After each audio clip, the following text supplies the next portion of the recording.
NEET UG ಪರೀಕ್ಷೆಯಲ್ಲಿ ಪ್ರಶ್ನೆ ಪತ್ರಿಕೆ ಸೋರಿಕೆ ಪ್ರಕರಣಕ್ಕೆ ಸಂಬಂಧಿಸಿದಂತೆ ಎಫ್ಐಆರ್ ದಾಖಲಿಸಿಕೊಂಡಿರುವ ಸಿಬಿಐ ತನಿಖೆ ಆರಂಭಿಸಿದೆ.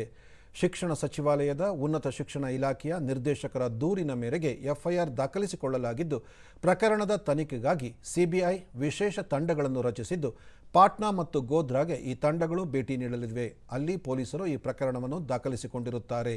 ರಾಷ್ಟ್ರೀಯ ಪರೀಕ್ಷಾ ಪ್ರಾಧಿಕಾರ ಎನ್ಟಿಎ ಕಳೆದ ತಿಂಗಳು 5ರಂದು ನಡೆಸಿದ ನೀಟ್ ಯುಜಿ ಪರೀಕ್ಷೆಗೆ 23 ಲಕ್ಷಕ್ಕೂ ಹೆಚ್ಚು ವಿದ್ಯಾರ್ಥಿಗಳು ಹಾಜರಾಗಿದ್ದರು. ಈ ಸಮಯದಲ್ಲಿ ಕೆಲವು ರಾಜ್ಯಗಳಲ್ಲಿ ಪ್ರಶ್ನೆ ಪತ್ರಿಕೆಗಳು ಸೋರಿಕೆಯಾಗಿರುವುದಾಗಿ ವರದಿಯಾಗಿತ್ತು. ಈ ಪ್ರಕರಣಕ್ಕೆ ಸಂಬಂಧಿಸಿದಂತೆ ಸಮಗ್ರವಾದ ತನಿಖೆ ನಡೆಯಬೇಕು. ಒಳಸಂಚು, ವಂಚನೆ, ನಂಬಿಕೆಯ ಉಲ್ಲಂಘನೆ ಮತ್ತು ಅಭ್ಯರ್ಥಿಗಳು, ಸಂಸ್ಥೆಗಳು ಹಾಗೂ ಮಧ್ಯವರ್ತಿಗಳು ಸಾಕ್ಷಿಯನ್ನು ನಾಶಪಡಿಸುವ ಸಾಧ್ಯತೆ ಇದೆ.